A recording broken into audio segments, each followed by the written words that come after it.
पंच परमेष्टि भगवान की, देवादिदेव श्री परशुनाथ भगवान की, अहिंसा परमो धर्म की, परम पूज आचार्य गुरुवर श्री विद्यासागर जी महाराज की। धर्म जीवन का आधार है। धर्माचरण से ही हमारे जीवन का कल्याण होने वाला है। अभी आपने सुना, धर्म करत संसार सुख, धर्म करत निर्माण, धर्म पंथ साधे बिना नर त्रियंच समान।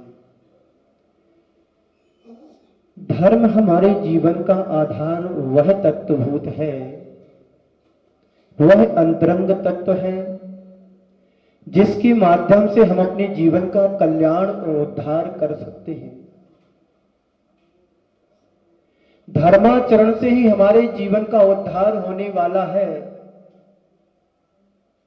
जैसे नींव के अभाव में हम महल की स्थिरता को नहीं रख सकते हैं, वैसे ही धर्म के अभाव में हम मानव जीवन को स्थिर नहीं बना सकते हैं। धर्म हमारे जीवन के लिए वह महत्वपूर्ण नींव का काम करता है। जैसे एक नींव के द्वारा महल को हम स्थायित्व प्रदान कर सकते हैं, वैसे ही हम अपने मानव जीवन का कल्याण करने के लिए धर्म को आधार बना करके जीवन का कल्याण कर सकते हैं। एक व्यक्ति मकान को बना रहा था। मकान की दीवार 5-6 फीट ऊपर जाती, सुबह से शाम तक दीवार उठाता और शाम को वो दीवार ढह जाती, गिर जाती। ऐसे बार बार वो प्रतिदिन प्रयास करता है। एक दिन उसी नगर से एक संत का गुजरना हुआ। संत से उस श्रावक ने पूछा कि गुरुदेव, मैं दीवार को उठा रहा हूं, लेकिन 4-5 फीट ऊपर तक दीवार जाती है और गिर जाती है। दीवार को उठाता हूं, पुनः गिर जाती है।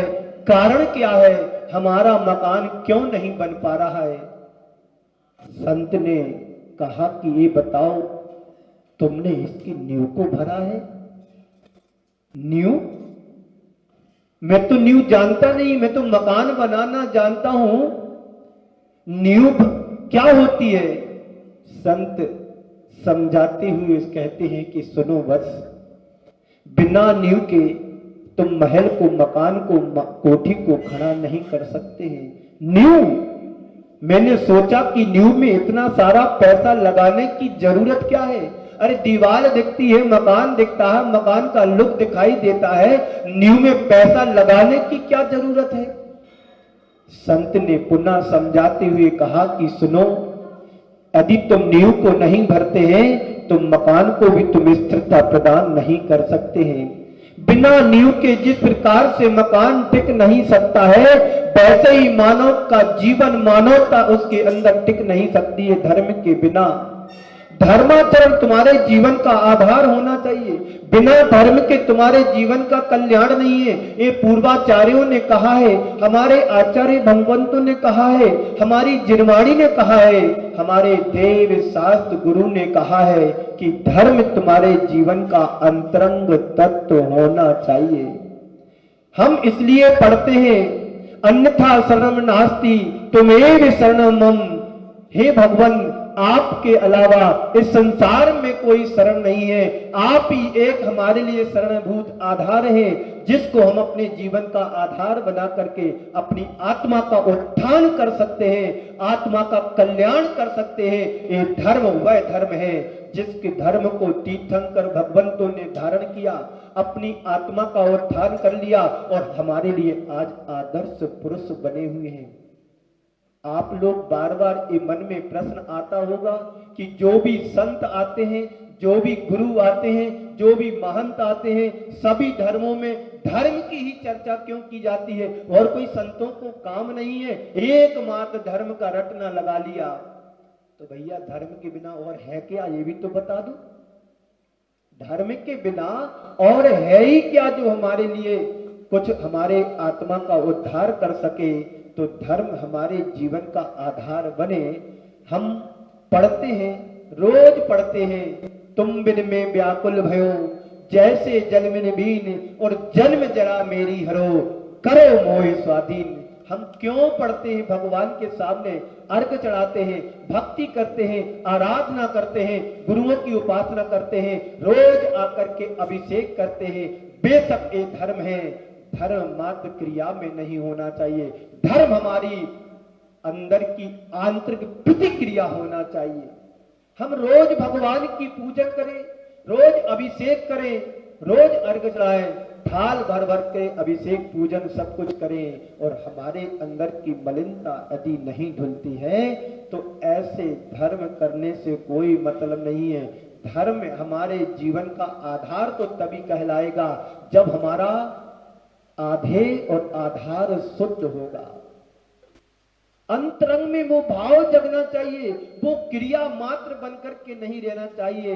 धर्म कैसे करें, ये प्रश्न हमारे जीवन में उठना चाहिए। धर्म सभी करते हैं, रोज सुबह से शाम तक और सोने के पहले तक सब धर्म करते हैं। जब सुबह व्यक्ति उठता है, सामयिक करता है, जाप करता है, नहा धो करके मंदिर आता है, अभिषेक देखता है, देखने वाले देखते हैं और करने वाले करते हैं, और फिर पूजन करते हैं, फिर माला करते हैं, फिर स्वाध्याय करते हैं, तप करते हैं, साधना करते हैं। ये सब धर्म है, बेशक धर्म है, लेकिन धर्म मात्र क्रिया तक हमारा धर्म नहीं होना चाहिए। धर्म क्रिया के साथ साथ हमारा भाव भी जुड़ना चाहिए। दो प्रकार का धर्म कहा गया है, एक क्रिया के रूप में धर्म कहा गया है और एक अंतरंग भावों से जुड़कर के धर्म कहा गया है। आप लोग क्रिया तो अच्छी करते हैं, लेकिन उस क्रिया के साथ यदि भाव नहीं जुड़ता है तो तुम्हारा धर्म धर्म नहीं कहला सकता है, एकमात्र क्रिया बन करके रह जाएगा। उस धर्म को भावों से जोड़ेंगे तो तुम्हारे जीवन का कल्याण सुनिश्चित हो जाएगा। आज के संदर्भ में चार बातें मैं आपसे कहूंगा। धर्म रुचि पूर्वक होना चाहिए। आप धर्म करो तो उसमें रुचि होना चाहिए। लोग धर्म की क्रियाएं तो करते हैं पर बेमन से करते हैं, रुचि नहीं होती है। क्यों? हमारे बाप दादा मंदिर चले आ रहे थे तो मैं भी मंदिर आता हूं, और बाप दादा पूजन पाठ करते थे तो उनको देख करके हम भी पूजन करने लगे, हम भी अभिषेक करने लगे, लेकिन ये मात्र क्रिया के रूप में है। लेकिन जब तक तुम्हारी धर्म के प्रति श्रद्धा और भक्ति नहीं जगेगी, अंतरंग में श्रद्धा नहीं आएगा, जब तक तुम्हारी आत्मा में इस भाव नहीं प्रकट होगा कि धर्म मेरे जीवन का आधार है, इसके बिना में कुछ नहीं हो सकता है, हमारी आत्मा का उद्धार तभी होगा जब हमारे अंतरंग में क्रिया के साथ भाव भी जुड़ेगा। भाव तो तुम्हारा कहीं और जुड़ा हुआ है। धर्म के प्रति हमारा कितना श्रद्धान है, कितना विश्वास है, कितनी हमारी आस्था है। धर्म करते करते पूरे जीवन का बहुभाग निकल गया। पूजन पाठ करते करते हमारे जीवन की ज्यादा से ज्यादा उम्र बीत गई, लेकिन हमारे जीवन में परिवर्तन कितना आया है? कभी अपने मन से पूछा, कभी अपने अंदर झांक करके देखा कि रोज पूजन करते हैं पर हमारी कसायों में मंदता कितनी आई? रोज भगवान की भक्ति करते हैं, हमारे अंदर भावों में कितना परिवर्तन आया? रोज सब कुछ करते हैं लेकिन भावों में परिवर्तन नहीं आया है, क्रिया वही है। एक बार ऐसा हुआ, एक श्रावक अपने बच्चे को लेकर के आया और कहा, गुरुदेव थोड़ा इसको आशीर्वाद दो, इससे आप कहो कि धर्म ध्यान किया करे। मैंने उस बच्चे की तरफ मुखातिब हुआ और पूछा कि भाई क्या बात है, क्या आप मंदिर नहीं जाते हैं, क्या आप पूजन पाठ नहीं करते हैं, क्या आपकी भगवान के प्रति आस्था नहीं है, क्या भगवान के प्रति श्रद्धा नहीं है? उसने झूठते ही कहा कि गुरुदेव, यदि धर्म का वही स्वरूप है जो मेरे माता पिता करते हैं, धर्म का वही स्वरूप है जो मेरे माता पिता करते हैं। मैंने पूछा क्या हो गया भाई? मेरे माता पिता सुबह 5 बजे उठ करके मंदिर जाते हैं और 9 बजे लौट करके आते हैं और झगड़ते हुए जाते हैं, गाड़ी में वो झगड़ते हुए आते हैं। तो ऐसे धर्म से यहाँ पर भी लोग पुजारी पूजन करते हैं, अभिषेक करते हैं, थोड़ी सी प्रतिकूलता मिलते ही उनके तेवर अलग बदल जाते हैं। अरे भगवान की भक्ति कर रहे हैं, जिंदगी का बहुभाग मेरा बीत गया है, लेकिन कसायों में मंदिरता नहीं आई, धर्म के प्रति रुचि नहीं जगी, आत्मा में वो श्रद्धा और विश्वास नहीं आ पाया, तो पूजन करते करते कौंटलों से चावल चढ़ा दिए, कपड़े से अंगोछी से पहुंचते पहुंचते मीटरों कपड़े तुमने छन्ना बना दिए और भगवान की प्रतिमा तो घिस गई, लेकिन तुम्हारे अंदर परिणामों में कितनी निर्मलता आई। अरे सच्चा धर्मात्मा तो वो है जो भगवान की एक दिन भक्ति ना कर पाए, भगवान की एक दिन पूजन पाठ ना कर पाए, तो उसकी आंखों से आंसू बहते हैं। मुझे एक व्यक्ति मुझे दिल्ली में मिला, आकर के अपनी वेदना सुनाई कि महाराज श्री आज मैं आवश्यक काम से बाहर जाना पड़ा, पर मैं भगवान का दर्शन नहीं कर पाया, अभिषेक पूजन नहीं कर पाया, तो आज मैंने उपवास कर लिया, क्योंकि आज मेरी भगवान की भक्ति नहीं हुई, भगवान के दर्शन हुए। ये भाव होना चाहिए, ये श्रद्धा होना चाहिए भगवान के प्रति, गुरु के प्रति, देव शास्त्र गुरु के प्रति। कितने लोग हैं जिस दिन दर्शन न कर पाए उस दिन उपवास करें। लिखने वालों तो लिख दिया, तुम बिन में व्याकुल भयो जैसे जल बिन बीन। हे भगवान, आपके जिस प्रकार से एक मछली जल से बाहर निकलने पर जितनी व्याकुलित होती है, यहां तक कि अपना जीवन छोड़ देती है, जीवन समाप्त कर देती है, ठीक वैसे ही एक सच्चा धर्मात्मा आपके दर्शन नहीं करने के कारण, दर्शन नहीं ले पाने के कारण वह इतना व्याकुल होता है, इतना व्याकुल होता है कि जैसे जल से बाहर निकालने पर मछली तड़पती है, वैसे एक सच्चा धर्मात्मा सम्यक दृष्टि जीव भगवान की भक्ति करने के बिना तड़पता है। क्या वैसी भावना हमारे अंदर है? अरे हमारे जीवन की शुरुआत तो देखो कहां से हुई है।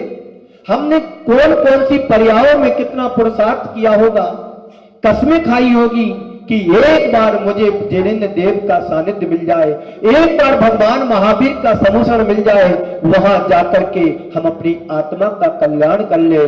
जब तक तुम्हें भगवान का सानिध्य नहीं मिला तब तक तुम व्याकुल रहे, और जिस दिन तुम्हें सानिध्य मिल गया सारी व्याकुलता तुम्हारी शांत हो गई। बोलो, धर्म के प्रति रुचि हमारी जगना चाहिए। रुचि पूर्वक कार्य करोगे तो आनंद आएगा, उत्साह बढ़ेगा, और उत्साह में तुम्हारी प्रगाढ़ता बढ़ेगी। जब प्रगाढ़ता तुम्हारी बढ़ेगी तो अंदर की रुचि अपने आप जगेगी। बोलो, कितने लोग हैं जो धर्म को रुचि से सुनते हैं, कितने लोग हैं जो धर्म से रुचि को करते हैं, कितने लोग हैं जो रुचि से अपने जीवन को जीते हैं।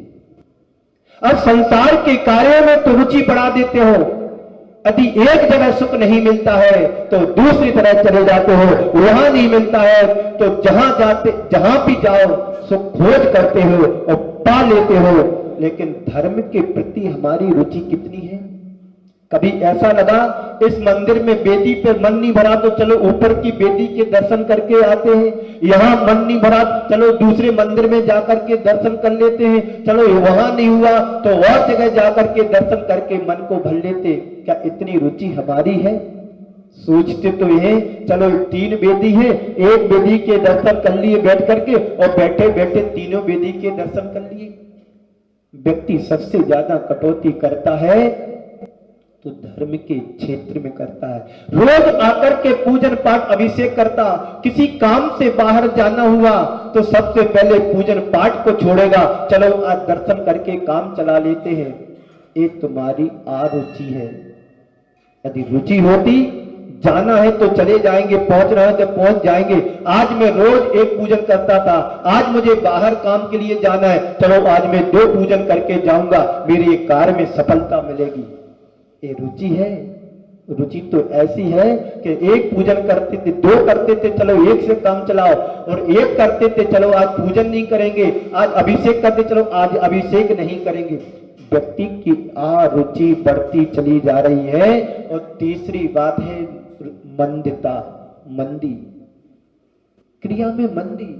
पूजन करते हैं, किसी से पूछा भैया मंदिर जाया करो, हाँ चले जाएंगे। पूजन किया करो, हाँ कर लेंगे। आचार्य उमा स्वामी महाराज ने एक सूत्र दिया है, तीव्र मंत ज्ञाता ज्ञात भावादिगण वीर तद विशेषः। व्यक्ति के परिणामों में कभी तीव्रता आती है, कभी मंदता आती है, कभी ज्ञात भाव के द्वारा करता है कार्य, तो कभी अज्ञात भाव के द्वारा कार्य करता है, विशेषता होती है। लेकिन संत कहते हैं हमारे जीवन में यदि रुचि बढ़ेगी तो हमारे अंदर अरुचि घटेगी, मंदता भी घटेगी। और चौथी बात है विवेक से धर्म करना। रूढ़िवादी क्रियाओं से ग्रसित होकर के कभी धर्म नहीं करना कि हमारे पूर्वज चले आ रहे थे तो उन्होंने धर्म किया था तो हम भी धर्म कर रहे, ऐसा नहीं। हमारा विवेक जागृत होना चाहिए। तो जैसा कि मैंने अभी कहा था कि बच्चे से कहा कि धर्म ध्यान किया करे, तो उसने कहा कि मेरे पिताजी और माँ रोज झगड़ते हुए मंदिर जाते हैं और झगड़ते हुए मंदिर से आते हैं, तो ऐसे धर्म से मुझे एलर्जी है। तो कहने का तात्पर्य यही है।